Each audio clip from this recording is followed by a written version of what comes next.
This world is not just filled with dungeons and secret realms, but also with demonic monsters roaming the wilds. Therefore, a system of class-based professionals was established, allowing people to undergo a class change by conquering dungeons and slaying monsters. By accumulating enough knowledge and experience, they can level up their skills to avoid becoming has-beens, and enhance their personal power.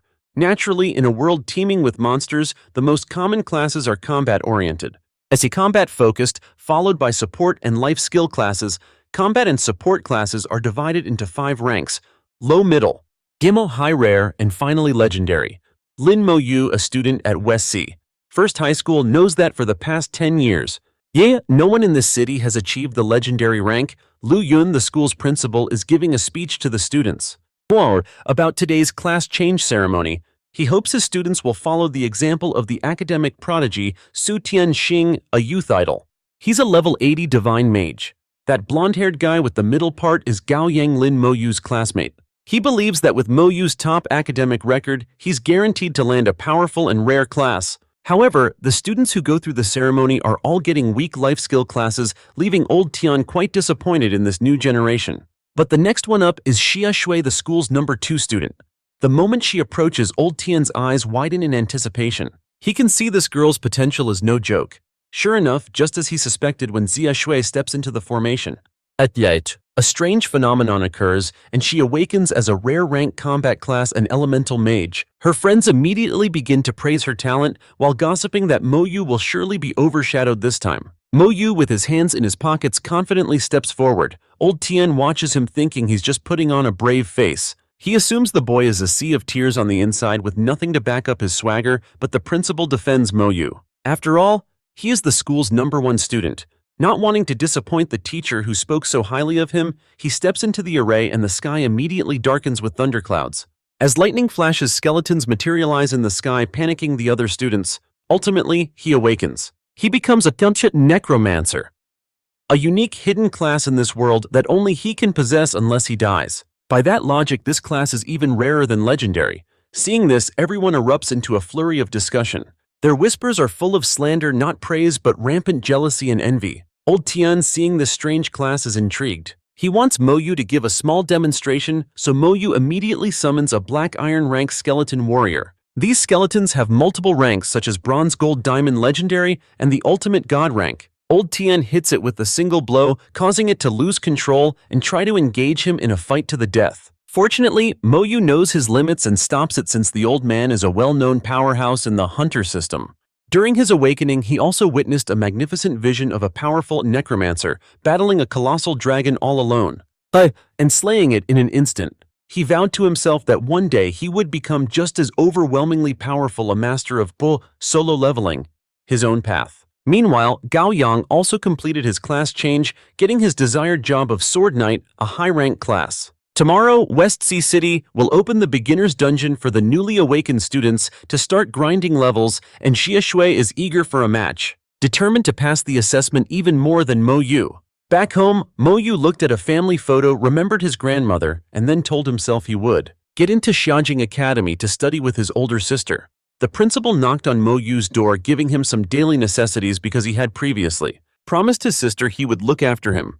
That night, Mo-Yu suddenly gained a new talent and a passive skill, making his already strong skeleton warriors at least 5 times more powerful. The next day at the rookie leveling dungeon, Mo-Yu wanted to do some solo leveling, despite his two-toned hair friend pestering him to form a team.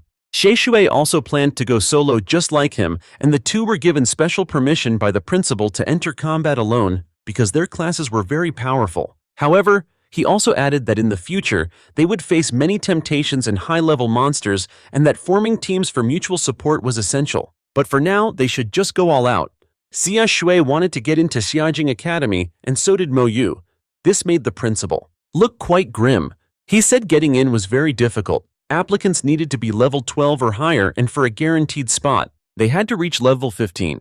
Mo-Yu's older sister Mo-Han was previously the only person from this city to be accepted into Xiajing. At level 16, exceeding the requirement, he rambled on about how reaching high levels was nearly impossible, but Mo-Yu always had faith that he could do it. Before entering the dungeon, Xia Shui issued a challenge about who could level up faster, and she thought she would level up faster than Mo-Yu. His silence was taken as acceptance of the challenge. Mo-Yu entered the dungeon and as a necromancer summoned his horde of skeletons. And they easily defeated the low-level monsters there. In just half an hour, he had leveled up to 2 and his skeletons did as well. Their stats increased and the number of warriors he could summon also rose to 8. Every move of the skeleton horde Mo-Yu could track on the map. A small monster was lurking nearby, so he readily used his active skill Soul Flame to eliminate it. Time passed and Mo-Yu casually continued to level up non-stop with his skeleton army. The rookie dungeon lasted for 12 hours, and after only 4 hours, Mo-Yu's level was already 6. If he kept up this hard work, he would likely surpass the goal and reach level 8. Outside, the principal was talking with Patriarch Xia Dong, young of the Xia family, Xia Shui's father, about his daughter and also discussing Mo-Yu's hidden class. Inside the dungeon, Mo-Yu, after clearing out all monsters of the same level, ventured deeper inside. He stood before a divine tree where a level 8 monster resided. He thought it would be strong, but it turned out to be just average, so he and his little skeleton minions completely wrecked the forest. His experience points shot up significantly. With only 10 hours past, he proudly became the first person to exit the dungeon. The onlookers thought something must have gone wrong for the gate to open 2 hours early like that. When asked why he was out, Mo-Yu, with a stone-cold face, said he killed everything, so he came out. What else was he supposed to do in there? His casual yet extraordinary answer left everyone completely stunned. He asked the principal for permission to go to the outskirts of West Sea City the next day to continue leveling up and meet his deadline. His strength had been clearly proven through the hunter system, so the principal happily agreed. Xia Shui then timidly stepped out with the achievement of reaching level 5 right on her initial deadline. She walked out looking triumphant, thinking she was all that, and a bag of chips. Then she blankly looked over and saw Mo-Yu, who had been sitting outside for a while, was already level 7. This caused her hopes to be dashed in an instant. Losing hope, her father came to take her home, offering his help, but she wanted to be self-sufficient, refusing to rely on her family's wealthy background. When her father told her how he had single-handedly cleared the entire dungeon, she was completely shocked as Mo-Yu walked out. Seeing that his every man for himself best friend had already reached level 7, he immediately wanted to carry, begging to go level up with him. A deal was struck, and the next morning he was waiting at the gate for Mo-Yu, only to learn from the principal that his best friend had already gone out to the suburbs to level up alone again. Mo-Yu went to the Divine Empire's exchange to find a suitable quest within the hunter system that offered a hefty reward. After looking through a series of high-difficulty quests, he knew his own limits and decided not to take on more than he could handle. Mo-Yu approached the knight guarding the gate, who was quite surprised that the academy would let a mere level 7 hunter go out on his own. He offered Mo-Yu a lot of advice, repeatedly emphasizing that survival was the top priority. Outside the city walls, what Mo-Yu faced was not a titan, but a goblin with a sparkling earring. It looked very fancy, and although it was level 10, it was completely insignificant against Mo-Yu's level 7 skeleton, a testament to his power as a necromancer. A whole swarm of goblins then appeared in unison, and this would become the XP farm Mo-Yu had been hoping for, a classic solo leveling grind. He estimated he could reach a maximum of level 15, but he was puzzled, wondering how his lovely and gentle sister had somehow managed to reach level 16. After grinding for a while, he finally reached level 10. His powers underwent a major transformation, and his skeleton warrior also reached the bronze rank. It now had much stronger stats and could even use its own skills, a rare feat for a low-level necromancer. As he was cautiously looking for more monsters, he suddenly remembered that he had cleared out all the monsters in this area when an arrow of resentment suddenly struck him. An assassin-class girl hurriedly rushed past Mo-Yu, followed immediately by an archer and a mage. They asked him about the girl who had just run by, but Mo-Yu couldn't care less and told them to apologize for accidentally shooting him. The archer sensed Mo-Yu's powerful aura and wisely apologized as requested,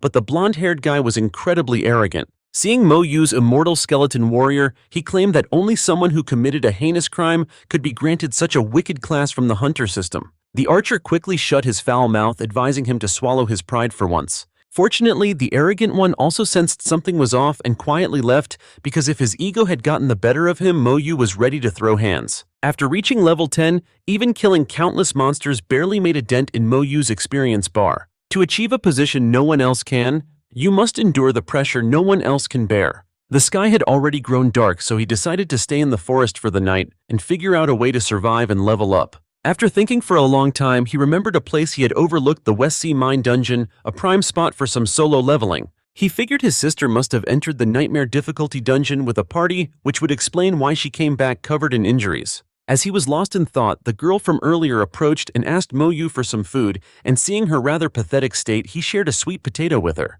She happily pulled down her mask and began to eat ravenously, almost choking, and once she was full, she tried to strike up a conversation with Mo-Yu. But he was a man of few words and said nothing, so she came up with an idea to use her probe skill to check out his profile. As their hands touched, a light flashed in the silent night, and all of Mo-Yu's personal information was revealed to the girl. He understood it perfectly clearly, but strangely he couldn't use his inspect skill on this girl. After Mo-Yu asked her about it, she revealed the reason he couldn't scan her profile was because of a blocking medallion she possessed. After she unequipped it, Mo-Yu was finally able to check her stats. Her name was Ning Yi, an assassin class, and she was level 19. The two scoundrels from the morning had gathered more cronies, forming a trio of punks, and came looking for her, wanting to take the intermediate. At skill scroll from Yi, she immediately tried to leave to avoid involving Mo-Yu, but before she could hide, the archer shot a tracking arrow at her. It had the ability to prevent its target from using stealth and marked their location. One of them said that a cowardly assassin who runs like a rat paired with a shady and deceitful undead summoner, a necromancer, was actually a perfect match. Yi tried her best to protect Mo-Yu and offered to return the intermediate skill scroll to them so that they would leave them alone. The guy with the ridiculous hairstyle said they would have let it go before, but now that she was being annoying, they wanted to send her into the afterlife just to be safe. Hearing this, Yi wanted to lure them away, worried for Mo-Yu's safety. Yes, since he was only level 10. She confidently claimed to be a shadow assassin, so when night fell, it would be her show. Mo-Yu knew all too well that if she were that strong, she wouldn't have been scrambling for her life that morning. Especially now that she couldn't even use her stealth ability. The three punks began to use their ultimate skills to eliminate both of them. Seeing the injustice of the strong ganging up on the weak, Mo-Yu summoned his skeleton warriors. Yi grabbed his hand. Ata run since their opponent's skills were all around level 20, but her leg had been snared by the archer's shot. While hanging by a thread, just when she thought she was taking a trip to the underworld, all the attacks were blocked by the skeleton. Warriors. Yi was shocked that they, being only level 10, could stand against level 20 skills like that. And what's more, this necromancer Mo-Yu could now summon 100 of them, an army reminiscent of solo leveling, a legion of skeleton soldiers standing around them, ready to launch an all-out assault on those cocky punks. The blonde-haired guy opened a magic circle that looked quite impressive and all that, but it wasn't enough to protect him from the ferocious assault of the skeleton. The warriors. His shield broke and he started using fire magic to surround himself and push the skeleton warriors back, thinking it was over. He got a smug look on his face, but not so fast, buddy. These warriors were all undead type. Two skeleton warriors immediately launched a direct attack, tearing the guy's body into 3 pieces, even more badass than Gojo. On another front, there was a guy using elusive footwork with 1,500 agility, but that still wasn't enough to escape the skeleton warriors. Another guy had to activate his ultimate defense and was arrogantly attacking. This skill could withstand the blow of a level 40 mage due to its high defense, but against the attack power of the skeleton warriors, this guy's face also turned pale, wishing he could get a do-over. Mo-Yu activated the berserk skill for his skeleton warriors. They immediately lost control, gaining a massive boost to their critical hit rate and dealing 200% damage to the target. One man against a horde. Xiao is bound to get wrecked. Just like that, after 1 minute, his shield shattered. 30 or 40 skeleton brothers were waiting outside and immediately surrounded him, sending him to a world of hurt. Mo-Yu lives and works by his sister's motto, either don't cause trouble or, if you're going to make a scene, you might as well go all out. In a flash, Mo-Yu annihilated the entire mob of low-level minions without even needing to lift a finger, leaving Yi in a state of utter shock. After finishing them off, he also collected a lot of good items, including a beginner skill scroll. This scroll was worth a whole 10,000 gold coins, yet Yi claimed that junk wouldn't sell for much.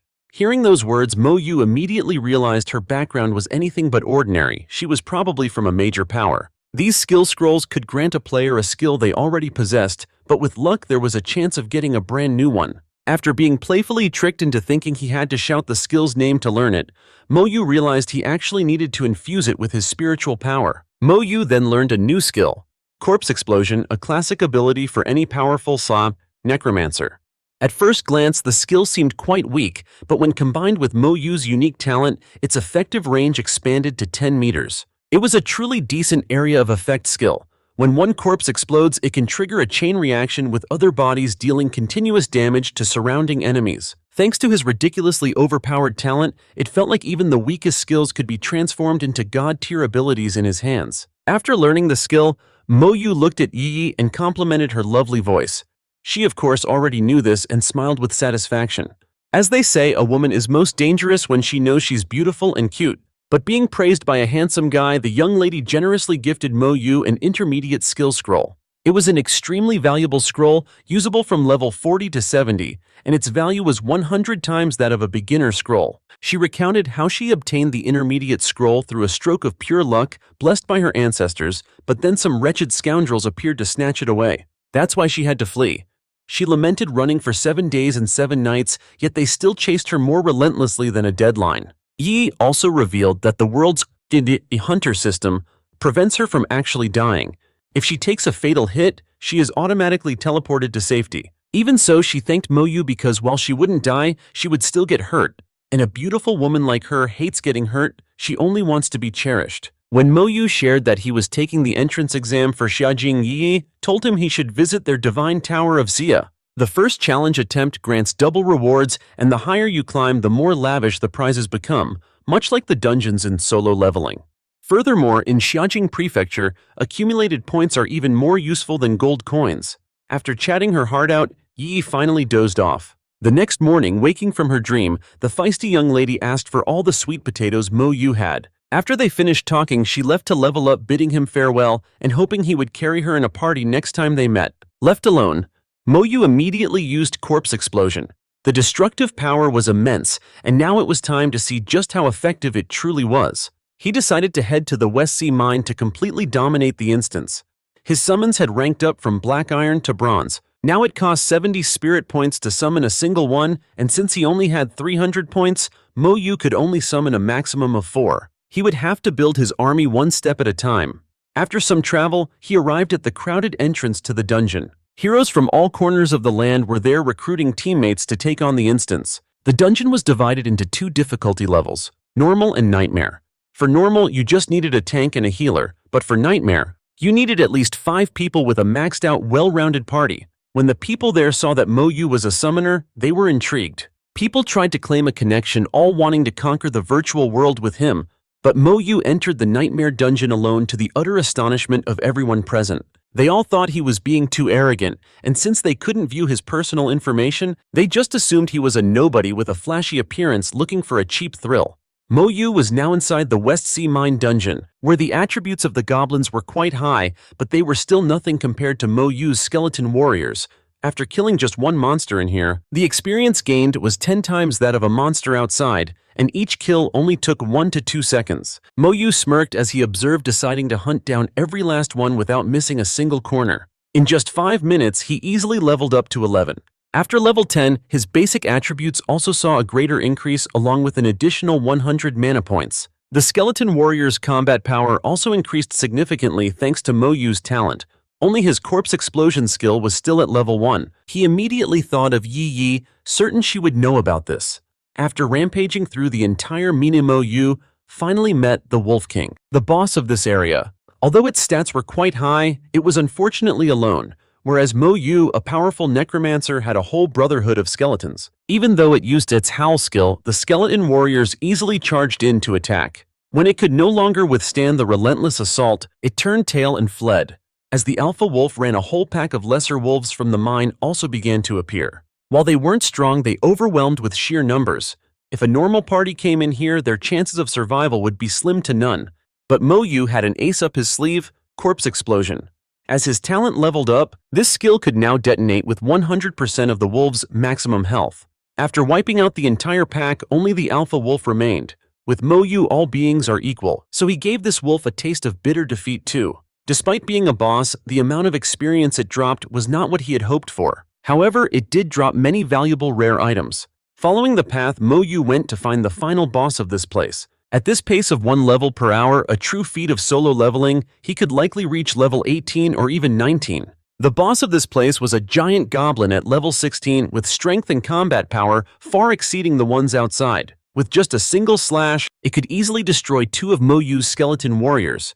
Through this, he understood that his own attributes were too low, leading to weak defense for his summons. He vowed to himself to train diligently and not just sit back and reap the rewards so easily anymore. His current skeleton warriors couldn't withstand a single direct attack from that goblin. However, the thing was, he didn't just have one, he had an entire legion of skeletons. When surrounded and attacked by the whole army of skeleton warriors, the giant goblin leaped high into the air and then crashed down using its ultimate skill, Shockwave, to cause a massive tremor. Riding the wave of excitement, it even opened its mouth and spewed fire. Seizing the moment to interrupt its power trip, Mo-Yu used Soul Flame and combined it with the furious assault of his skeleton warriors, finally succeeding in defeating it. After defeating the final boss, he also received many precious items with high trade value. Among them was a magic artifact of knowledge that slightly increased his own stats. Once everything was settled, Mo-Yu teleported outside to the astonishment of everyone there. Seeing him equipped with the magic artifact of knowledge, they immediately knew that he alone had cleared that dungeon. The previous whispers of gossip now turned into admiration for the talent of this young man, a true master of the hunter system. This leveling session helped Mo-Yu realize many of his own shortcomings, but the corpse explosion skill is incredibly effective. It's an unparalleled area of effect attack skill. Soul Flame not only has the ability to interrupt enemy skills, but its mental attack is also extremely powerful. Even a nightmare-level boss could hardly withstand this flame of resentment. After 12 hours of rest had passed, his mental power was almost completely restored and he could summon 4 more skeleton soldiers. At the dungeon entrance, a guild called the Azure Tide was standing guard for their master's quest, preventing anyone from entering. They would kill anyone who stubbornly tried to enter without a second thought. After killing someone, they would even arrogantly taunt the onlookers. They showed no fear of facing karma for their actions. Seeing this, Mo-Yu approached to ask what was going on. A bystander explained that the guildmaster was searching for an elf crystal, which is an extremely rare item. It has a very low drop rate. Moreover, the core of the Elf King can be crafted by an alchemist into the Elf King's ring. When equipped, it raises all skill levels by 1, making it the most powerful accessory below level 40. This guild had already prepared all the other materials and was only missing the core, the very item Mo-Yu now possessed. After getting the story, Mo-Yu casually walked towards the dungeon entrance, intending to level up a classic move in any hunter system. The crowd warned him that this guild wasn't bluffing. Upon inspecting Mo-Yu and seeing he was only level 12, the level 25, Mage scoffed. He arrogantly moved to kill him quickly, casting an energy shield, but after just a few direct hits from the skeleton warriors, the flimsy shield shattered. Fortunately, he anticipated this and managed to escape in time. Realizing he was outmatched, he fell back and ordered the 30 or 40 men behind him to swarm the enemy. A knight charged forward but was completely no match for the skeleton warrior's strength. Feeling that fighting the skeletons was hopeless, the mage ordered his archers to kill the summoner. A volley of vengeful arrows flew towards Mo-Yu, but this powerful necromancer didn't just have one skeleton. The mage then unleashed a rare ultimate skill, Raging Fire Serpent Dance, a spell that only 1/3 of mages above the 2nd class could ever learn. A terrifying inferno engulfed the area, but it did nothing to Mo-Yu's skeleton army, a feat worthy of solo leveling. The orange-haired guild member began to form a battle line, smugly boasting that their Azure Tide guild was invincible. Mo-Yu warned the onlookers to get back, then unleashed Soul Flame directly on the enemy healer. A single strike was enough to send that player to his grave. Even the tank's ultimate defense was useless against the terrifying power of the skeleton warriors. One by one, the guild members were incinerated by Mo-Yu's Soul Flame. Sensing a breach in their formation, the team leader yelled for everyone to run, screaming that the necromancer before them was a monster. But there was no escape. Not when Mo-Yu still had his corpse explosion skill. Its effective radius now increased to 10 meters, and just like that, every member of the Azure Tide guild present was annihilated by Mo-Yu, leaving not a single trace. Half an hour later, the guildmaster inside emerged. He immediately sensed something was wrong when he found that all his guild members had disappeared without a trace. Sensing a lurking danger, he ordered his remaining subordinates to leave immediately. An hour later, inside the dungeon, Mo-Yu had finished the final boss and swiftly reached level 12. As expected, another core didn't drop for him, but instead, he received the Goblin King's Grimoire. It could increase skill power by 3% and was a perfect match for the 2 main active skills of a necromancer. The skills he possessed were Soul Flame and Corpse Explosion. After clearing the dungeon multiple times, Mo-Yu had also leveled up to 13. Now he just had to wait for the dungeon to reset and he would continue to grind again and again just like in a hunter system game. Following this routine, the maximum level Mo-Yu could reach was 16. Although that felt a little low to him, it was enough to pass the entrance exam for the Xiaojing Academy. The next day, Xia Shui finally reached level 10 and came to this dungeon, seeing that Mo-Yu could clear the dungeon with ease. All by himself, a true solo leveling feat, she promised herself she would do her best not to fall behind him. Inside, after leveling up and meditating to recover his mental energy, Mo-Yu's necromancer army of skeletons had grown to 72 soldiers. He continued to fight the boss, Gage, which was clearly annoyed that as soon as it respawned, this guy was back to torture it again. While he was sitting outside recovering, Xia Shui came out. She asked and was shocked to learn he had already reached level 14. Just like that, as soon as she got out, she immediately went to find a party to quickly and level up and keep pace with her peers. After many dungeon runs, she also advanced to level 12, seeing his schoolmates struggling so hard. To catch up to him, Mo-Yu uncharacteristically offered some advice, telling her she should be clearing the nightmare difficulty dungeon. Xie Shui already knew this and laughed at him, saying, "So it turns out even the top student doesn't know everything and can't keep up with the trends of the youth." She then showed off an item. She had a beginner cooldown amulet, seeing her struggle to level up but not being very effective, and since he could use the cooldown amulet, Mo-Yu suggested they share it. In return, he would carry her through the dungeon on nightmare difficulty without her having to lift a finger. Clearing dungeons as a duo within the hunter system would grant an XP boost, and besides, there were only a few days left until the Xiaojing Academy's entrance exams, so Xia Shui agreed to Mo-Yu's terms. He told her to rest for 2 hours to recover her mental energy, and then they would go clear the dungeon together. When she saw him choose the nightmare difficulty, it made Xia Shui very surprised, thinking he must have selected it by mistake.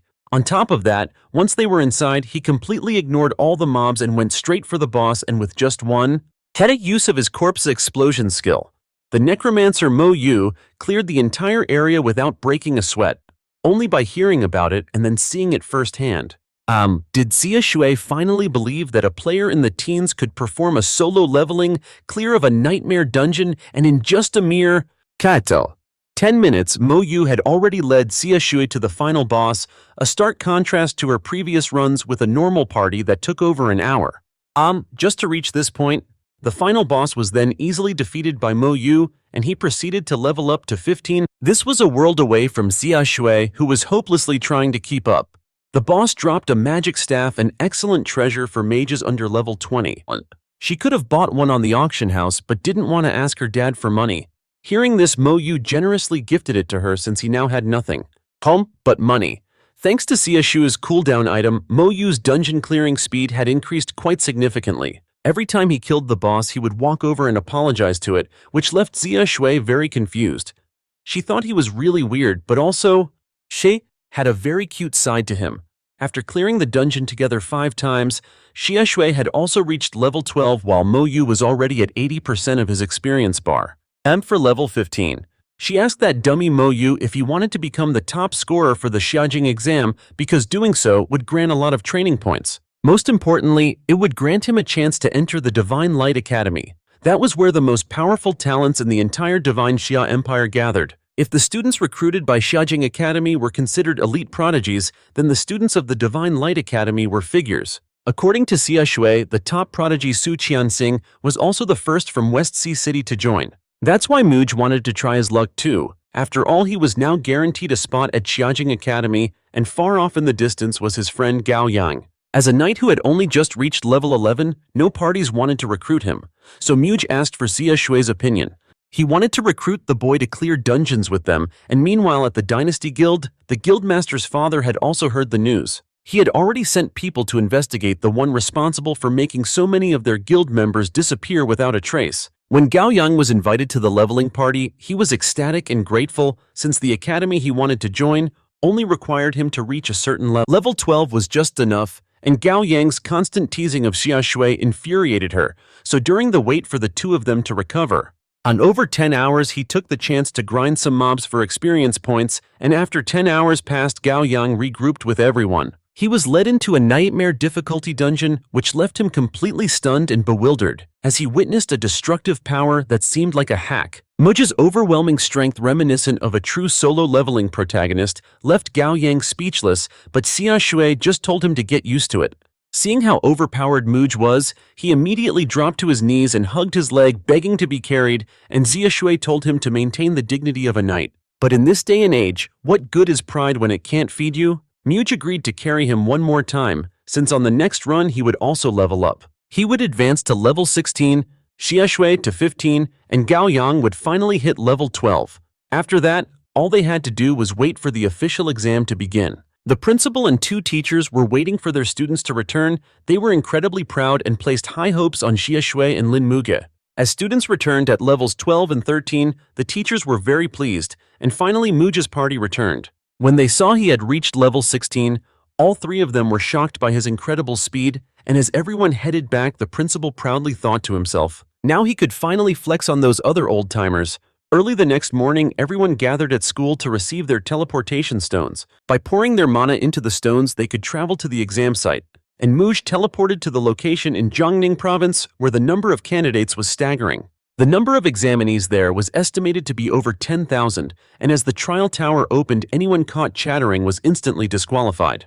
The tower arranged different scenarios for each class within the hunter system, with combat-oriented classes being assigned combat-focused trials. Support classes were given non-combat arrangements, and after passing the basic trials, each profession would receive the right to choose a difficulty. Different difficulties and achievements would result in different point totals, and furthermore, there were other rules to follow. Personal equipment was allowed, but the use of any consumable items was strictly forbidden, and spatial storage would also be sealed. Anyone violating these rules would be disqualified immediately, so everyone then began to line up and enter the tower. In Jiangning province alone, a massive number of top-tier candidates had gathered, and the leading figures from the academies were also standing above to observe. They had high expectations for the world's only necromancer who hailed from West Sea City, so they decided to set the trial monsters for him at a higher level. The monsters were set to be 2 levels higher, but Muj didn't even need to summon his minions. Just by using his active skill, Corpse Flame, he easily defeated the first monster in 0.1 seconds.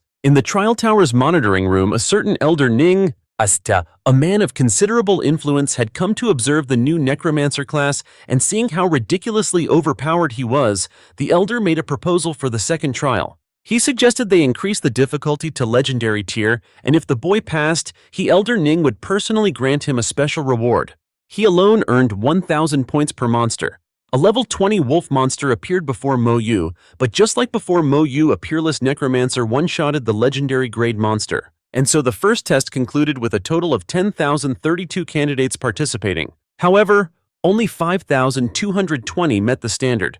All the candidates were shocked by the monster being killed in 0.1 seconds, which seemed utterly absurd. Absurd yet incredibly convincing. In the second round, candidates could freely choose their difficulty. Wang Zihao, a level 16 berserker, was determined to take first place in this competition, so he immediately chose Hell difficulty. Xia Shui, knowing her own limits, opted for quantity over quality, so she chose the normal difficulty. As for the assassin Zuo Mei, her close combat was so strong that choosing either Nightmare or Hell would be fine for her. The examiners analyzed with all their might, but still couldn't predict which difficulty Mo-Yu, the mysterious necromancer, would choose. Of course, he knew this was an endurance test to see who could last for 30 minutes, but his massive ego told him he had to choose Hell mode. Upon entering the dungeon, Mo-Yu was stunned because it was too weak, not even enough for his bone minions to pick their teeth with. All the examiners were wide-eyed and jaw-dropped when they saw how powerful Mo-Yu's summon was, a true display of the hunter system's potential. Meanwhile, Wang Zihao and Xia Shui were struggling to survive while Mo-Yu just sat back and chilled.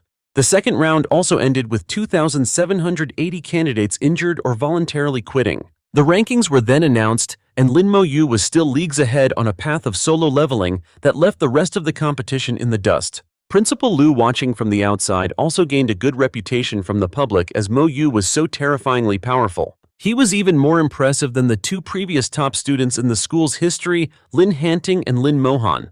In the third round, the candidates would face a boss-level monster one-on-one, and Mo-Yu still confidently chose the hardest difficulty right away. When he entered, it looked cool, but it wasn't even as strong as an elite-grade monster from the demon-level dungeon in the West Sea Mines that Mo-Yu had cleared. Mo-Yu was quite disappointed that the test was too easy and hoped the next 2 tests would be genuinely challenging. Mo-Yu took the examiners from one surprise to another when his summon, a product of his unique necromancer class, not only proved powerful but also possessed skills and one-shotted the boss. Looking at the rankings, Mo-Yu was also very surprised that his talkative friend Gao Yang was also trying hard and had made it into the top 670. In the fourth round, each person would have to face 10 waves of monster attacks with the number of monsters per wave being 10 for a total of 100 monsters. A new wave would appear every 1 minute regardless of whether the candidate had defeated the previous one. Each wave of monsters also included a leader boss. The observing examiners thought that this time it would finally fluster the summoner, but old Ning thought it still wouldn't be enough to faze him, as if he was watching a real-life solo-leveling protagonist. Mo-Yu began summoning his skeleton warriors to let them stretch their bones. Against this mob of small fry, Mo-Yu only needed 3 skeleton warriors to handle the fight along with his active skill Soul Flame, which annihilated the boss in the blink of an eye. The fact that he had a third summon greatly surprised the examiners, who realized he was still holding back a common tactic in the competitive hunter system. The examiners grew bored watching Mo-Yu compete. He was also bored because the bosses were so ridiculously weak, not enough for him to go all out. Meanwhile, candidates in other dungeons had to strain with every fiber of their being just to survive. Gao Yang, watching from the outside, couldn't stop hyping up his best friend. The competition was now down to only 5 people who could still stand. The other person was named Feng Shu.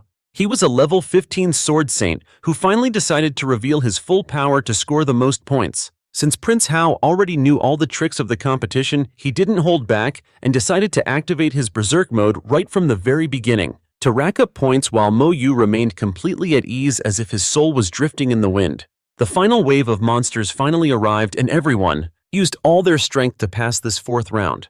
After completing the test, everyone was disheveled and covered in wounds. As for Mo-Yu, well, let's not even talk about him. Those 4 rounds were just a warm-up, and now even after making it into the top 5, if they fail this round, it's a one-way ticket home. This time the contestants would be teleported to the main combat space. There it would spawn all sorts of monsters in absolutely colossal numbers, including many terrifying beasts. The faster you kill them, the faster new monsters will spawn, and the respawn rate will also increase rapidly. In total, there are 5 stages for the contestants to survive. And farm points. After entering the combat space, the judges could only see the scores changing, but were unable to view the contestants' actions within. The stages would successively increase the monster count starting from 50 and reaching a final mark of 800. Mo-Yu teleported in and immediately felt the place was filled with the energy of death, just like a real battlefield. The moment they saw Mo-Yu, these monsters roared, calling their pack, but for his skeletons it was nothing to worry about. If one slash didn't kill them, a second one would. After killing them, Mo-Yu, the powerful necromancer, immediately used Corpse Explosion. Just like that, his score skyrocketed, leaving the judges completely bewildered. Mo-Yu summoned 9 skeletons to pull the monsters into one spot and then detonated them all at once, causing his score to jump by the thousands. In an instant, ranged monsters in the distance also began to attack, but his skeleton warriors blocked all their attacks. Now it was Mo-Yu's turn to show them who was the king of this domain. Despite the immense number of monsters, Mo-Yu remained ice-cold, reminiscent of the protagonist from Solo Leveling, without even breaking a sweat. He ordered his skeleton legion to charge and engage the horde of lesser demons in close combat. After a short exchange, he used Corpse Explosion to detonate them all. He wiped them out in the blink of an eye, collecting 6,000 points and leaving the judges outside still completely baffled as to what on earth he was doing. Some even thought this ridiculously overpowered class might have already surpassed the legendary tier.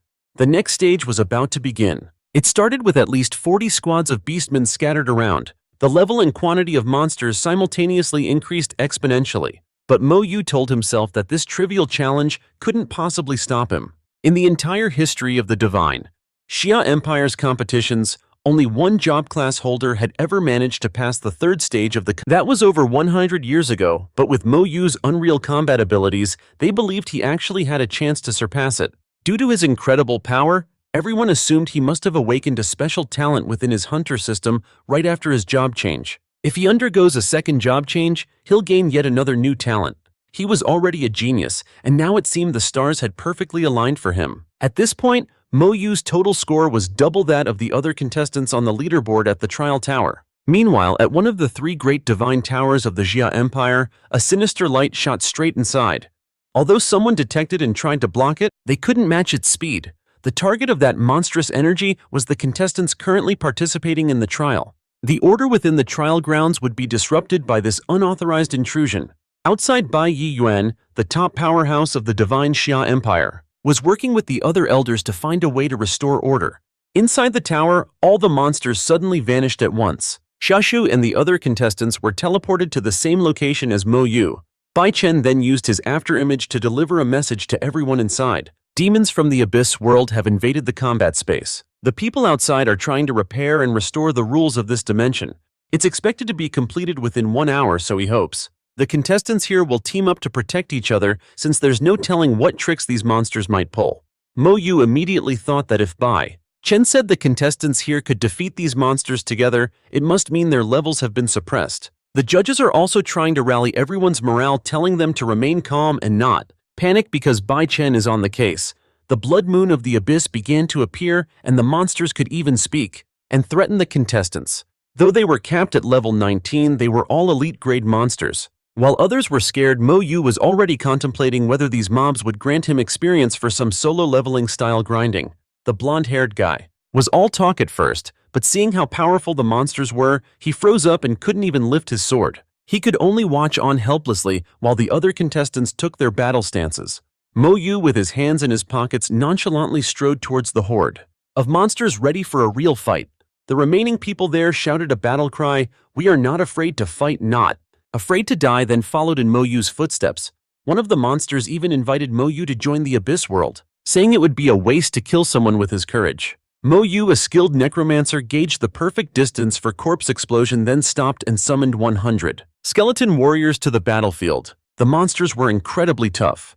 Despite the power of his skeletons, their attacks weren't enough to put them down due to their high health pools. But the higher their health, the more he liked it, since he still had his corpse explosion skill, and with a single strike, Mo-Yu wiped them all out, leaving everyone stunned by the overwhelming power of the necromancer. The two armies charged and clashed. After a moment of observation, Mo-Yu spotted the loud-mouthed monster observing him from the sky and immediately used a combo of corpse explosion and soul flame to attack it.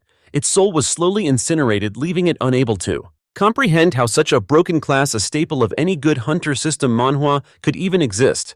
Outside, the elders were shocked when the conflict seemed to have vanished.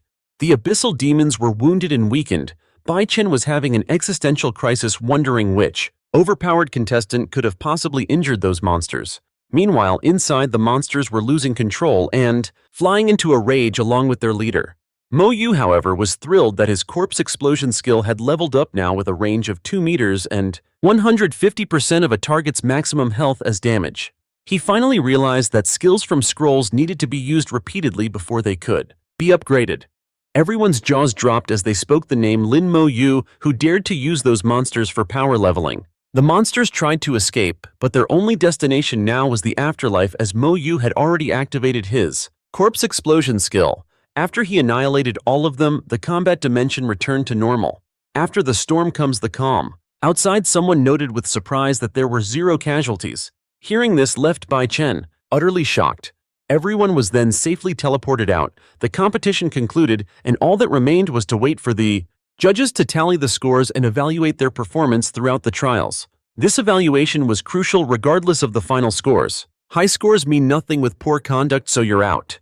Everyone eagerly awaited the evaluation that Lin Mo-Yu would receive. Bai Shen and the others reviewed Mo-Yu's impressive performance within the magical space, but the way he calmly turned the tables was so impressive that even Bai Shen, the top-ranked player, was certain he would become a powerhouse in this hunter system. All those who fled in fear were failed, because if you lack courage, what business do you have on a battlefield? After deliberations, Mo-Yu ranked first with 3,465 points and an excellent evaluation.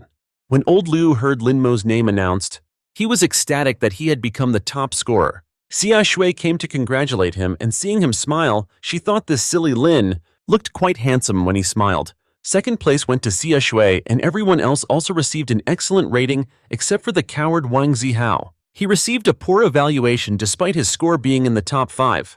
This guy, instead of being remorseful, angrily demanded to know where the fairness was. He was promptly expelled from the premises. Before the excitement could die down, another announcement came through declaring that Lin Mo-Yu had officially become the national top scorer for this year's exam. Hearing those words made Principal Liu so overjoyed he burst into tears. Now he could brag for generations about his exceptional student. The other friends who placed in the top 5 also came to congratulate and thank Mo-Yu for saving them. Lin Mo-Yu went home to tell his late grandmother about his success and looked forward to the day he could reunite with his sister. 2 visitors appeared at his door. One was Principal Liu, while the other exuded an aura that made Mo-Yu wary. It was none other than the esteemed Bai Shen himself. Bai Shen was quite impressed by Mo-Yu's calm and cautious demeanor combined with his excellent reflexes. Mo-Yu served them tea, and Principal Liu mentioned to Bai Shen that Mo-Yu's older sister had also passed the entrance exam for Xiaojing Academy the year before. Seeing someone overcome such difficult circumstances to excel truly marked him as a great talent. Bai Shen, intrigued by the young necromancer, asked Mo-Yu to summon his skeleton soldier for him to inspect. Upon review, the total of its 4 attributes was only 250, which surprised Mo-Yu. He then revealed to them that he had awakened a unique talent, and his talent was the ability to level up all his skills, a power reminiscent of the one seen in solo leveling. Bai Shen explained he was there for 2 reasons. First, to deliver the reward from Xiaolin Academy to Mo-Yu. Second, to invite him to a special trial in 2 days, an event exclusively for insiders. Mo-Yu considered the offer for a moment before agreeing to this opportunity. Hearing his acceptance, Bai Shen was pleased and generously presented him with several rewards. Befitting the national top scorer, he received a beginner skill scroll, an intermediate skill scroll, and a credit card loaded with 100,000 points. The final reward was a one-time pass to enter the Divine Tower of Xia, and Bai Shen advised him to prepare thoroughly before using it. Once Mo-Yu finished packing his things, Bai Shen teleported him to Xiaojing Academy. There, he led him to the dormitories and introduced him to the on-duty staff member. Seeing Mo-Yu with Bai Shen, the staffer got nervous when he heard Mo-Yu speaking so casually to the great man. The orange-haired staff member then began showing Mo-Yu the available dormitory rooms at various price points. He advised Mo-Yu that as a new student, saving points was the wisest course of action, but Mo-Yu immediately decided to pick a single room priced at 1,000 points per month. The staffer thought he was being extravagant until he scanned the card and realized this was Mo-Yu, a guy who had nothing but points to spare. In the distance from his new room, colorful flashes of light could be seen. It was other students practicing their skills late into the night. The next day, just as he finished meditating, his acquaintance Yi knocked on his door. The tour of the Xiaojing Academy led them to the cafeteria where Mo-Yu offered to pay with points, but Yi advised against it. She explained that points are extremely scarce here, and while this young lady might be poor in points, she certainly isn't lacking in money. However, for someone with as many points as Mo-Yu, spending a few was a mere drop in the bucket. Afterward, he even gifted the generous girl a core of the ghostly Star King as a first meeting present. Then Yi led Mo-Yu to the administration office. However, they couldn't find any information about his sister. Yi speculated that she might have joined a specific academy, for example, the Academy of Light, where a student's information is kept completely confidential. After the tour with Mo-Yu was over, Yi took him to meet Sister Taozi, an elf knight and the team captain for the upcoming commissioned quest. Before he could even introduce himself, a guy named Ling Zhen, another team member, started picking a fight and trash-talking him. He arrogantly claimed that compared to his hidden dragon team, the national top scorer was nothing, even saying that all top scorers were basically trash. He just hoped Mo-Yu wouldn't be dead weight this time, telling him to stay quiet and not drag the team down. Listening to his rambling, Mo-Yu simply replied with 2 words, "Brain dead." The jerk heard this and immediately flew into a rage, wanting to fight, but Sister Taozi stopped him, so he backed down. It was a good thing too. Otherwise, Mo-Yu might have made sure this guy wouldn't appear in future chapters. After that, Sister Taozi scheduled a meeting with Mo-Yu for 9 o'clock the next morning to begin the trial. Then she subtly reminded Ling Zhen that Mo-Yu was a big shot introduced by Bai Shen. Despite her words, the damn Ling Zhen remained arrogant and held a grudge against the provincial top scorer Mo-Yu for taking a valuable slot in the hunter system from his younger brother. Yi then took Mo-Yu to buy medicinal herbs, mana potions, and a communicator, and she also friended him on the device. They agreed to meet again tomorrow. Back in his room preparing for the trial, Mo-Yu used a beginner's scroll and obtained the Slowing Curse skill, which turned out to be an incredibly overpowered god-tier skill. Now his skills as a necromancer could be divided into summoning, attack, and curse types. The next morning, under the sparkling sun, Yi called Mo-Yu to invite him for breakfast. Before they headed to the trial together, the team members gathered and introduced their classes. Miao Yu, a level 20, Star Elder; Duan Gao, a level 20, Prophet; Ling Zhen, a level 21 Sorcerer; Jiang Tao, a level 23 Elf Knight; Lin Mo-Yu with the unique hidden class Necromancer at level 17. And finally Yi Yi, a level 19 shadow assassin. Tao Tao hoped that this time, everyone from both the Xiajing and Hidden Dragon Academies would unite. The trial's teleportation began, and everyone was sent to the Tower of the Fallen God in the sky illuminated by a brilliant divine light. The group proceeded together to Mermaid Island. Everyone touched the quest stone and received the trial's mission. Enter the dungeon, slay the boss, and retrieve the mermaid stone. The dungeon only drops a maximum of 3 stones and only on nightmare difficulty.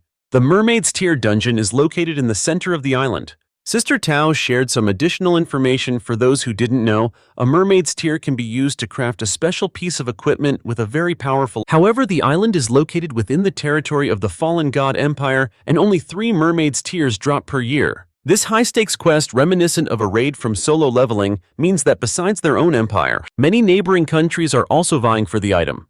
Sister Tao warned everyone that no matter what they do, their lives are the top priority. Survival was the top priority, so everyone steeled themselves and received stat buffs from the priestess class before advancing. Upon entering Mermaid Island, Mo-Yu noticed his stats had increased significantly, so he immediately summoned his skeleton soldiers to see if they were also boosted. The undead-type summons received no blessing from the priestess, and Mo-Yu immediately realized it was likely due to his own unique talent. His talent was so sinister that it likely nullified the blessing, and seeing this, Ling Zhen's foul mouth started running again. His foul mouth began to run again, mocking Mo-Yu's class abilities, but the moment the words left his lips, both the skeleton soldier and Mo-Yu stared him down. The stare sent a chill down Ling's spine, making him feel as if he had just glimpsed death, and the group started moving deeper inside. They immediately encountered mermaid soldiers, and they coordinated using their class skills to defeat them with ease, but it was still too slow. If they ventured deeper and faced higher-level monsters, it was estimated their group would take up to 3 hours to reach the center of the island. Therefore, they decided to bypass the monsters, relying on Miao Yu's crowd control skills to clear a path for the team. 20 minutes later, other groups had already advanced far closer to the center, and now countless level 22 mermaid soldiers stood before Mo-Yu's group. Their numbers were massive, and it would take over an hour to eliminate them all to proceed. But when the going gets tough, Mo-Yu is there to handle it. Hearing that Mo-Yu wanted to take the lead, Ling made another bitter remark, accusing him of hiding behind a woman's skirt. Mo-Yu then used his skeleton soldiers to lure all the mermaid monsters away, clearing a path for everyone. Seeing that Mo-Yu was actually useful, Ling snidely remarked why he hadn't done so from the beginning, which prompted Yi Yi to retort. She said that the jerk's personality was no different from a man in a dress, yet he still wouldn't shut up and turned to call Mo-Yu useless. Meanwhile, the players from Country Y also arrived, and they had someone with a legendary grade class, a Shikigami summoner, who immediately summoned a god. He summoned an ancient spirit to block Mo-Yu's group from ascending the mountain, but in response, Mo-Yu, the powerful INSANE Necromancer, summoned 2 skeletons and kited the monsters away. He opened a path for everyone stuck at the foot of the mountain, and all the players there profusely thanked Mo-Yu for his heroic act. The summoner from Country Y was shocked that in just a few minutes, everyone from below had caught up to him, and the Country Y archers had also gotten into position. They prepared to unleash a rain of arrows to stop them, but life might be tough for others, not for Mo-Yu's teammates. These arrows couldn't penetrate his skeleton soldiers, whose defense was on a whole other level, reminiscent of the shadows in Solo Leveling. But after the first volley, quite a few people they died from Country Y's arrow rain, and the survivors wanted to regroup with powerful mages, so Ling Zhen, knowing he was a highly valued mage, made his move. He went to the party leader and demanded to switch teams, saying, "It's either me or Mo-Yu," thinking he could get Mo-Yu kicked out. But to his surprise, he was the one told to get lost, and hearing the blunt dismissal from Sister Tao left Ling Zhen stunned. He thought that without him, the party would never be able to complete the trial, and the party leader wouldn't be able to join the Luminous Academy. If this expedition failed, she would lose her chance, but the team had Mo-Yu now, and without a certain pompous jerk, things were better than ever. As he left, he spitefully said, "You'll all regret this," but his face was a mask of pure bitterness. Mo-Yu then told everyone to enter the dungeon instance, and everyone else was confused, except for Yi Yi, who had 100% faith in this great god. At the dungeon entrance, players from Country Y had set an ambush from all sides, blocking anyone from entering. Their whole group launched an all-out assault on Mo-Yu's group, but within this brutal hunter system, he immediately summoned his skeleton soldiers, which completely blocked every single one of their attacks. Both allies and enemies were shocked by the overwhelming power of this summon, a true top-tier necromancer. Mo-Yu walked to the gate and selected the nightmare difficulty to enter the dungeon. The people outside tried to stop him, but it was too late. Everyone was encouraging each other to clear the instance. Suddenly, experience points started popping up, leaving everyone dumbfounded because Mo-Yu's skeletons had one-shotted an elite enhanced monster in the nightmare-level dungeon without anyone else lifting a finger. Sister Tao watched Mo-Yu, unable to hide her astonishment. She was hit with one surprise after another, just tagging along and chilling while passively gaining XP, while the two other support members were just zoning out and following behind. They didn't have to do a thing.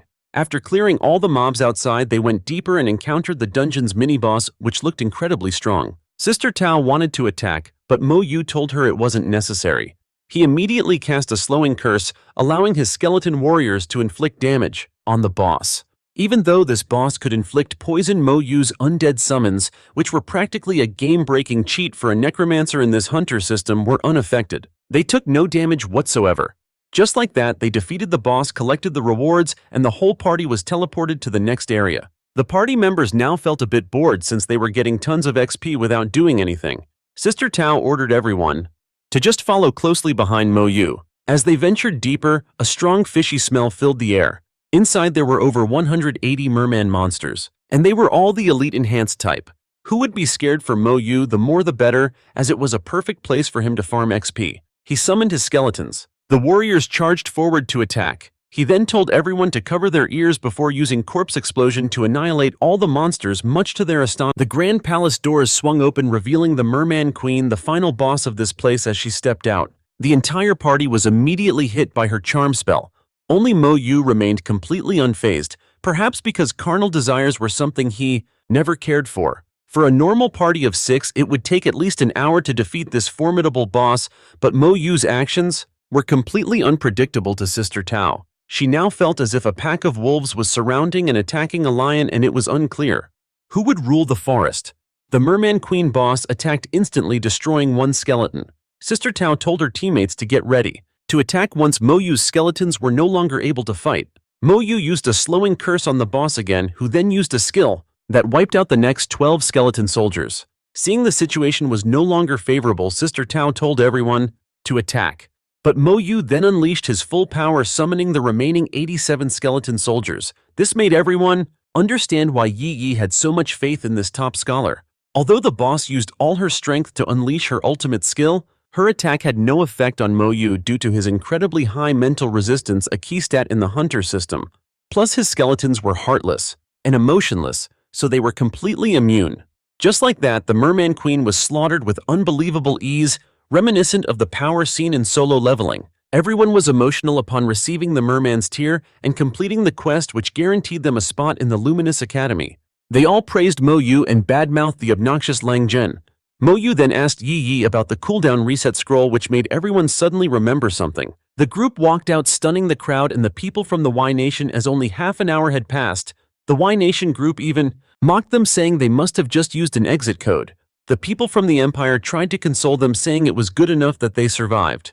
As for Lang Zhen, he was up to his old tricks, hoping Mo-Yu had died as planned. The party formed a defensive circle so Yi Yi and Mo-Yu could use the cooldown reset scroll and re-enter the dungeon. Those who didn't know suspected they were walking into their deaths, but those who had witnessed his power knew this was just the beginning. Mo-Yu alone was enough to completely clear this dungeon.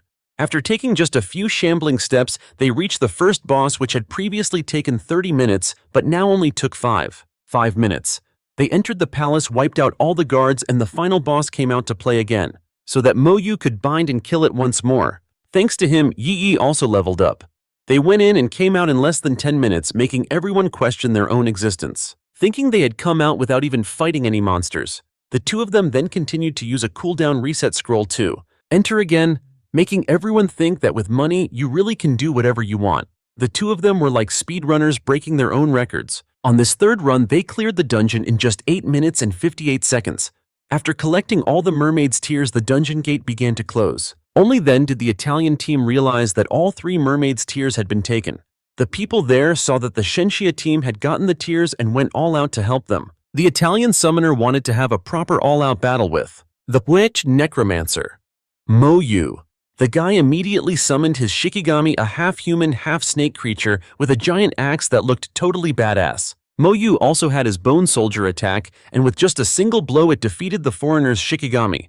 It was so weak that Mo-Yu actually felt embarrassed for the guy. When a Shikigami is killed, its master suffers from the backlash, since he couldn't win.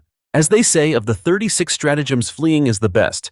But Mo-Yu immediately sent his skeleton to chase after him. The audience watching trembled in fear, not knowing what his class was, that he could so easily one-shot the Shikigami of a legendary grade summoner. It was like something out of Mei solo leveling. The foreigner began to suspect that Mo-Yu had awakened a special talent and wanted to return to report it to his country. But his escape route was already ambushed from all sides by skeleton warriors. The entire group of foreigners panicked before the skeleton warriors in front of them and wanted to surrender. Meanwhile, their allies were having a good laugh at the foreigners' expense. Making a fuss now would be no different from offering themselves up on a silver platter. Mo-Yu stood proudly listening to the flattering words from everyone present. The guy named Ling was fuming, thinking that if he hadn't been so delusional about his own power and acted so arrogantly earlier, he might have completed the trial. Instead of blaming his own foolishness, he blamed Mo-Yu for causing everything. Truly, there's nothing more dangerous than a fool who doesn't know he's a fool. A fool who doesn't know he's a fool. With the trial completed, everyone was teleported back. Sister Tao chirped her thanks to Mo-Yu for helping with this important mission. Seeing Mo-Yu remain silent, Yi answered for the cool stoic boy. Baishan then sent a private message summoning Mo-Yu to the dean's office. He was very pleased with Mo-Yu's performance during the trial, and the fact that he was humble, honest, and brave made him like the boy even more. Baishan explained just how important the goddess's tear from this mission was. Possessing it is related to the success rate of the second talent awakening at level 40. Items that can help with talent awakenings are incredibly rare, especially in this hunter system. Talents are super rare, and even though the mermaid's tear is low ranked, it is still extremely important. Due to Mo-Yu's excellent performance, in this trial, Baishan wanted to give him a precious gift so that he would be satisfied and continue to contribute. Mo-Yu immediately wanted to ask about his sister, but all information was confidential because she was a student of the Divine Light Academy. Upon hearing this, Mo-Yu realized that the local academies were all feeder schools for that main academy. Afterward, Baishan sent detailed information on how to join the Academy of Light to Mo-Yu's communicator. Since that was just a casual question, Baishan wanted to give him something more. Another gift for him. Mo-Yu immediately requested a cooldown amulet, a rare item not sold on the auction house. Baishan felt the current quest wasn't worthy of such a precious gift, so he assigned Mo-Yu a new one. However, to accept this quest within the hunter system, Mo-Yu had to reach level 20. Seeing his determined grinding spirit, he suggested Mo-Yu visit the Academy Palace to level up. The moment he received the stone, Mo-Yu hastily teleported away to begin his solo leveling grind immediately. Upon arrival, he was quite surprised by the opulence and the sheer number of talented individuals gathered there. He checked his messages and saw the requirements to join the Luminous Academy: reach level 30, clear the level 30 Frontline Abyss dungeon on Hell difficulty, and finally earn 1,000. An incredibly cute girl named Shu Han noticed Mo-Yu was likely a newbie and approached him to offer a brief tour of the place. Knowing there is no such thing as a free lunch in this world, he asked for the price and was promptly told 100. Money really does make the world go round. The dungeon palace contained 2 dungeons below level 20, 18 dungeons from level 20 to 30, and 20 dungeons from level 30 to 40.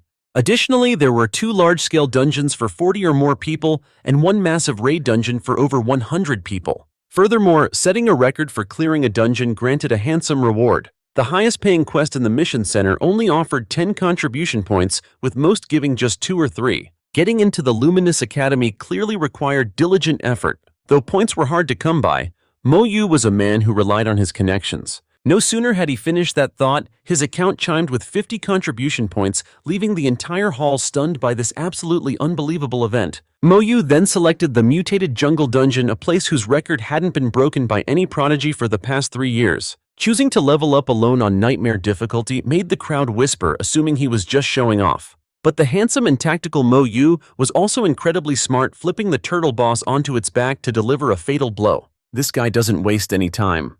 Outside the palace, bells began to ring, announcing a new record holder. Everyone was eager to see who this new superstar was. Even though it was a low-level dungeon, clearing it alone was considered impossible. Not only that, but he broke the record at twice the previous speed. Each new record like this only granted 5 contribution points. The high-level experts watching from outside began to believe that Mo-Yu's earlier 50 contribution points weren't just a bluff after all. Since the other dungeon required level 18, Mo-Yu went back to clear the previous dungeon one more time, emerging just half an hour later at level 18. His speed left everyone there stunned, and sure enough, he set another new record, and it wasn't even his fastest pace. Public opinion was now shifting, wondering if this Grandmaster, this powerful necromancer, could also break the record for the Spider's Nest dungeon.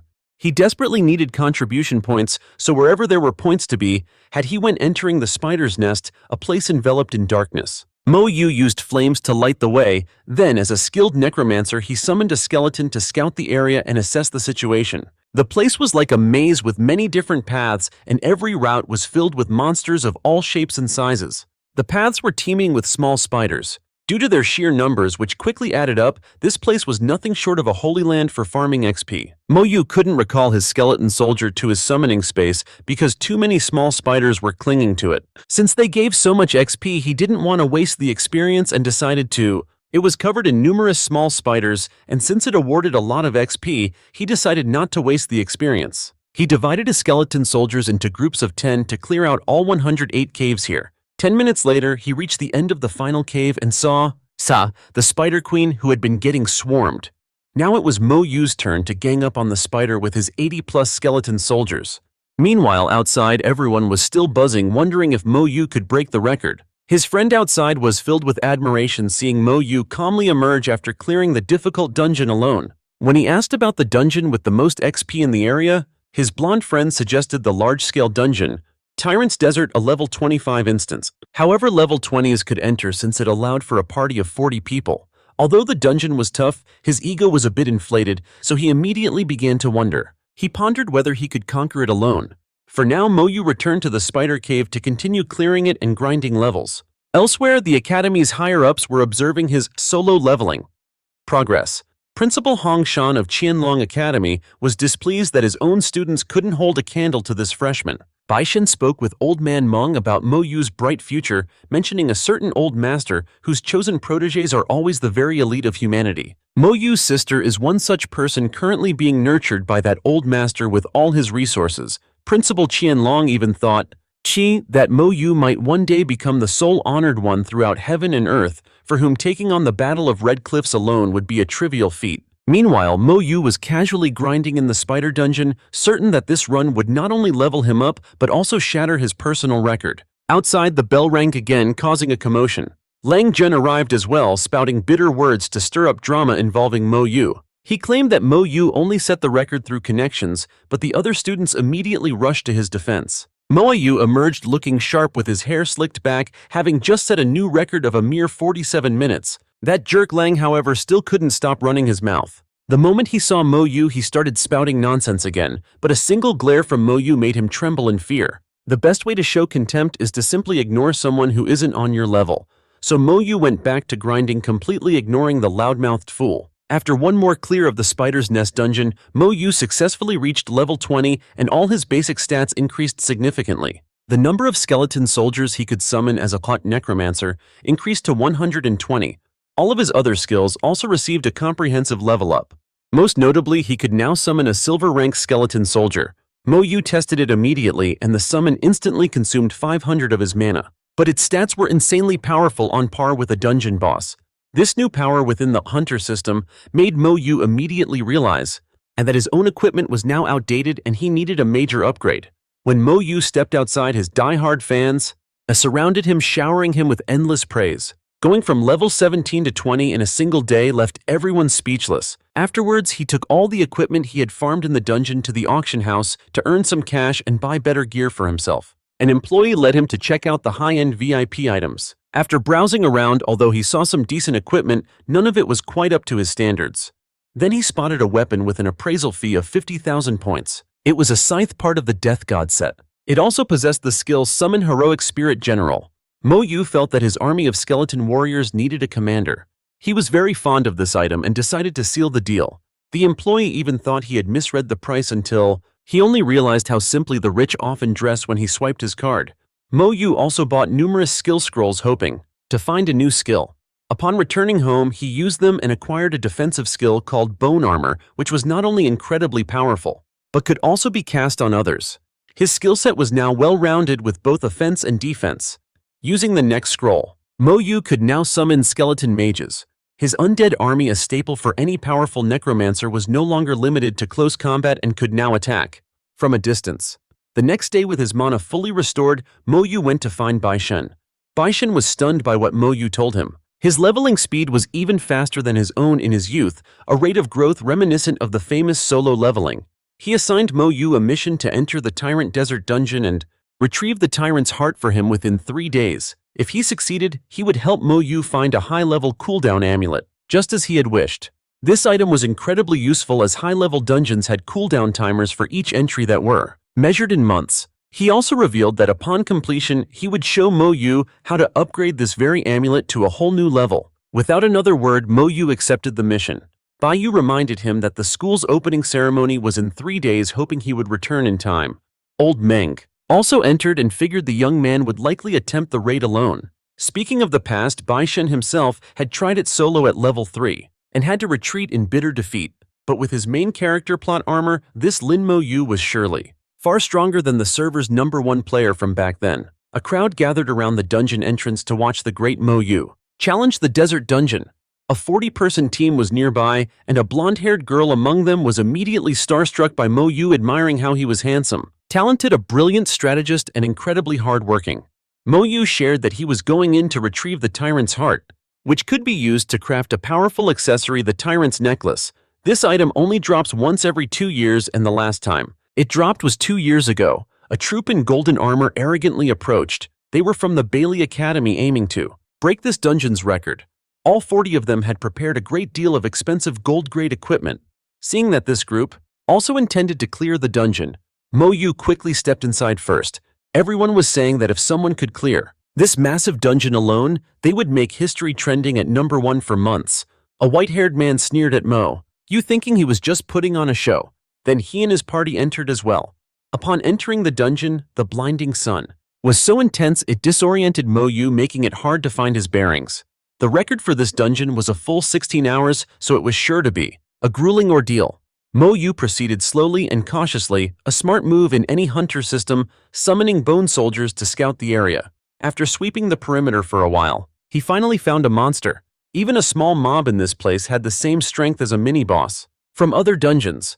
But Mo-Yu's skeletons were on a whole new level now, having made a huge leap in power compared to just 2 or 3 days ago. From just one small bandit monster, the experience gained was already leagues above other dungeons. Mo-Yu immediately equipped his bone armor, sensing that danger was always lurking nearby. He pressed forward cautiously, and after 2 hours, he spotted an oasis in this desolate wasteland. He felt that a calm place like this would surely attract a lot of monsters. And just as he predicted, the moment he had the thought, the scorpion guarding the area appeared. In the distance, a whole swarm of scorpions was heading his way, but he noticed some kind of glowing fruit on a tree, so he ordered his bone soldiers to retrieve it. It was a desert oasis fruit which had the ability to restore mana. Eating it would replenish his fighting spirit began to surge again. Now that his mana was full, this powerful necromancer was ready for any challenger. He began his summons. He summoned skeleton mages to train and level up their skills. Now Mo-Yu would spam summons until the skeleton mages reached level 20, so they could evolve into the silver rank. After just chilling and eating fruit for 3 hours, his summoner skill finally battled. The skeleton summoning skill reached level 20. Now the skeleton mages were divided into 4 different elements, including water, fire, lightning, and wind. The real party was just officially beginning as the skeleton mages began to display their power, with spectacular combos clearing out the swarm of scorpions before them. Soon after, the scorpions called for backup, bringing 30 to 40 of their brethren to the fight. But he wasn't short on bony brothers himself. 70 skeleton mages and skeleton warriors appeared and were ready for battle. With a final corpse explosion, Mo-Yu wiped them all out. Truly surviving long enough to become a legend is the name of the game in this hunter system. The monsters were cleared, and now Mo-Yu would go find the area's boss, hoping to find the Tyrant's heart as soon as possible so he could get back home for a meal. While on the move, he sensed an approaching storm, and it was a beast tide. Mo-Yu immediately activated his armor and brandished his weapon for battle. He performed a spectacular flip and landed on the back of an ant to ride along with them. They led him to the Ant Queen's lair. In the sky, flying ants were also moving towards this location. Seeing that these creatures attacked without any preamble, he decided to show them who the true master of this desert was. He summoned his wind element skeleton mages and used Hurricane Fist instantly wiping out a swarm before him. He then summoned all his skeleton warriors and commanded them to find the Ant Queen's nest. The flying ants in the sky were being utterly decimated by the skeleton mages. After a short while of letting his skeleton soldiers advance, Mo-Yu finally spotted the Ant Queen's lair. Two formidable armies began to face each other. A colossal Ant Queen stood before him, but for a necromancer of his caliber, it wasn't very impressive. The Ant Queen began to initiate the attack. Mo-Yu formulated a strategy. The mages would attack from a distance to draw away the Ant Royal Guards while the melee warriors would advance to strike. It's senseless. Very quickly, everything was annihilated, forcing the Ant Queen to curl into a ball and summon its ant army. But who was scared? For Mo-Yu, the more the merrier, a sentiment familiar to anyone who's seen solo leveling. With a single corpse explosion, he wiped out all the remaining soldiers along with the Ant Queen, reaping generous rewards. His time was valuable, so he needed to resolve things quickly and find the boss. After 2 hours of diligent effort, Mo-Yu finally arrived at the gate of the final boss, the Tyrant Lion, the supreme ruler of this dungeon. The monsters here possessed attributes far stronger than the flying ants and ant soldiers from the lair. This pride of lions even employed advanced tactics and strategic thinking, but when it came to formations and commanding an army, Mo-Yu was also an expert. He began to use his scythe to summon the heroic spirit general. Mo-Yu's warriors also began to be summoned. Answering the call of the heroic spirit general, they immediately formed ranks and charged forward to attack with fire, water, and lightning. All 49 different techniques were unleashed upon these lions, but their corpses fell inside the fortress, so Mo-Yu could not use corpse explosion. Half of the mages began to attack the fortress, but it seemed to have no effect whatsoever. Mo-Yu thought for a moment, then decided to order his skeleton soldiers to throw the lions' corpses and pile them against the gate. He then activated corpse explosion and shattered the gate with a clever trick that only he could pull off. Inside, the tyrant lion sat upon its throne with its hand resting on its chin. At first posing like a movie star, but Mo-Yu was in a hurry, and the moment it leaped from its throne, he took it down. 2 silver-rank skeleton soldiers and the mages began unleashing their attacks on the boss, who wielded 2 axes, spun in a circle, and swept them away. It wiped out 24 skeleton soldiers. Next, Mo-Yu used chains to bind it, but it let out a roar that destroyed 14 of his skeleton soldiers. His bone armor was shattered at the same time. The alpha lion then leaped, intending to end this little game, but unfortunately for it, Mo-Yu's flames interrupted the boss's skill casting, causing it to plummet to the ground. He immediately began an all-out assault. With so many attacking one target, the outcome was inevitable. Mo-Yu relentlessly spammed his Soul Flame skill, unleashing countless combos. Alongside his skeleton mages and warriors, it took a full 20 minutes to finally defeat the Tyrant Lion. After defeating this boss, Mo-Yu leveled up to 21. His skills and stats all increased, including his summoning skill, a core ability for any powerful necromancer. His skeleton mage skill also rose to match his new level. The deadline Mo-Yu set for himself was to grind his remaining skills to their maximum level. A bell tolled 6 times, and outside everyone was stunned. This bell announced that someone had just broken a major record. The record for a large-scale dungeon. No one knew who it could be. A guy named Bailey Sheng, the nephew of the headmaster of Bailey Academy, arrogantly claimed it must have been his team from Bailey Academy that set the new record. When someone mentioned the legendary player Mo-Yu, he scoffed, saying that guy wasn't in the same league as his academy. A pink-haired guy came over and whispered Mo-Yu's profile details into his ear. He burst out laughing with utter disdain when he heard it. He heard that Mo-Yu attempted a 40-person dungeon all by himself, a feat worthy of the name solo leveling. But Mo-Yu's fans outside fiercely defended their idol. What's wrong with one person going solo? What are you laughing at? The announcement board then lit up, showing that the tyrant's heart had dropped. To obtain it, one had to slay the tyrant boss in under 1 hour. Everyone was now skeptical, because even for a top-tier player, that was nearly impossible. The buck-toothed guy Bailey Sheng made a hideous face and arrogantly shouted that Bailey Academy had definitely secured the boss drop. But then the leaderboard updated, displaying the full name Lin Mo-Yu with a clear time of 14 hours, 1 minute and 43 seconds. The color drained from Bailey Sheng's face while the fans erupted. One fan shouted the great god Mo-Yu's name. The arrogant guy tried to start a conversation, but Mo-Yu completely ignored him and walked away. Everyone who witnessed this legendary display from Boss Lin couldn't stop praising him, showering him with words of admiration. Mo-Yu called Bai Chen and told him he had obtained the tyrant's heart, leaving the man utterly speechless. A message arrived from the Hunter system, notifying him that he had received 5,000 points and 30 contribution points for breaking the dungeon record. Bai Chen suddenly appeared and teleported him to meet with Mr. Meng. Mo-Yu presented his prize and mentioned his clear time of just 14 hours, which left the two senior figures staring at each other in stunned silence. Afterward, Bai Chen gifted him a cooldown-reducing amulet. Bai Chen then suggested a way for him to quickly earn more contribution points, taking on missions on the battlefield. He told Mo-Yu he would take him there after the school's opening ceremony. Since Mo-Yu was so far beyond everyone else's level, Bai Chen decided to have him train in a place more suited to his power. However, Old Meng pointed out that Bai Chen had forgotten to tell Mo-Yu a crucial piece of information about the battlefield. The enemies of the human race were also there. After many long days of exploration, Mo-Yu finally got a comfortable place to rest. The members of Libai Academy returned expecting to be praised by the world, but to their surprise they were only met with ridicule. Looking at the prestigious golden leaderboard and seeing only one person manage to clear it, he became furious, claiming that person must have been hacking the hunter system. He demanded everyone to vote to kick him. Meanwhile, the public continued to gossip about Libai Academy. A new day dawned for Mo-Yu. He woke up with his spiritual energy fully restored and wanted to head back to the instance dungeon to continue grinding and max out his skills, much like in solo leveling. A skinny guy who looked like an addict approached him saying that Senior Bai Li Sheng was looking for him and requested that he come along. But Mo-Yu just thought, "Who the hell are you to order me around?" He nonchalantly put his hands in his pockets and walked away. "If he wants to see me, he can come find me himself. Otherwise, get lost." Mo-Yu was currently deep in thought as a single dungeon run cost 2 contribution points. Seeing this, the people there asked Miss Shuhan to put in a good word for them, hoping he would carry them through a dungeon run. They offered to pay with contribution points. Everyone pleaded with her, hoping to overcome this 80-second trial so they could finally enroll in another academy. Meanwhile, when the insufferable senior learned that Mo-Yu wouldn't come to see him, he got an attitude and decided to go teach him a lesson. Everyone at the academy dungeon crowded around, begging Mo-Yu to take them along and offering to pay 1,000 contribution points for the carry, for a single run.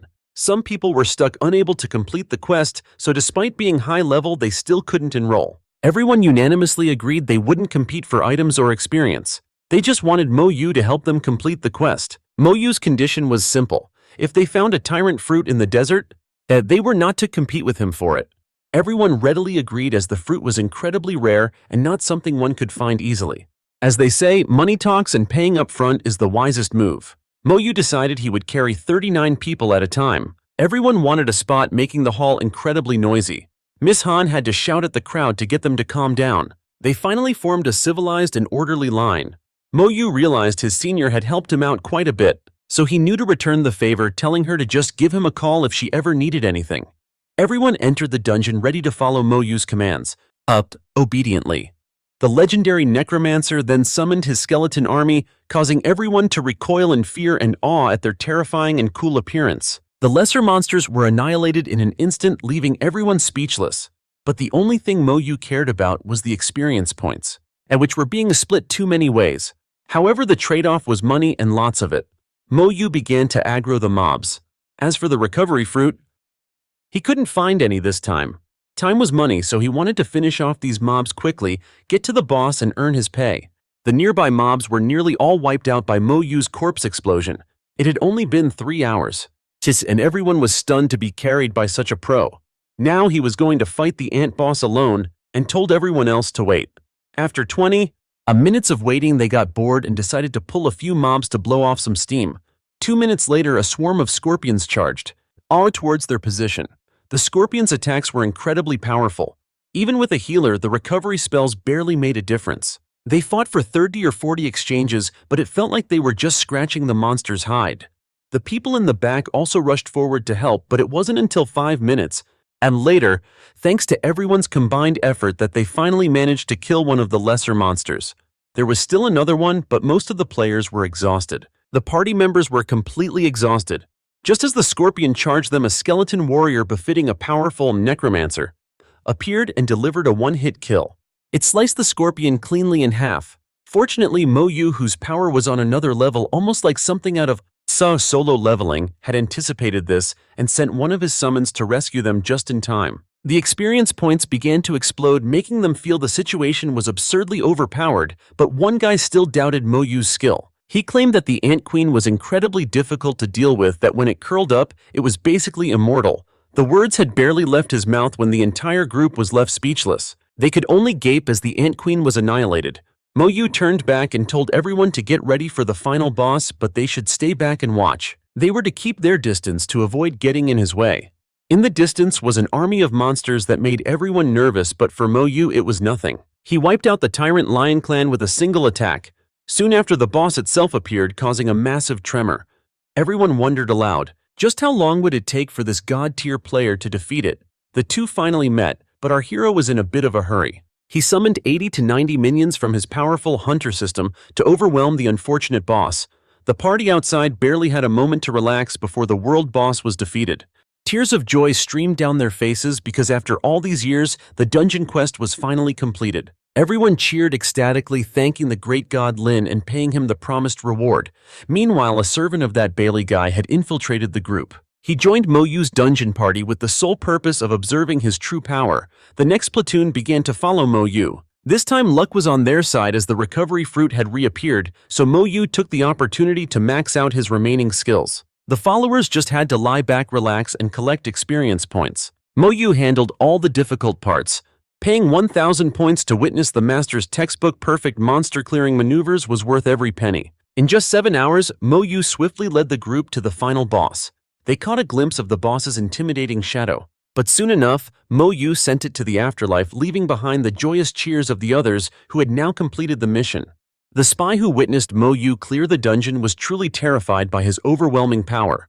He returned to report to his master. That scoundrel Li heard the report and casually remarked that Mo-Yu's power had its limits, claiming he already knew how to counter him. He called for Ling Chun, ordering him to find a way to settle this grudge and make Mo-Yu pay for the humiliation he caused. At that moment, Xie Shui also arrived at the dormitory to prepare for the school's opening ceremony.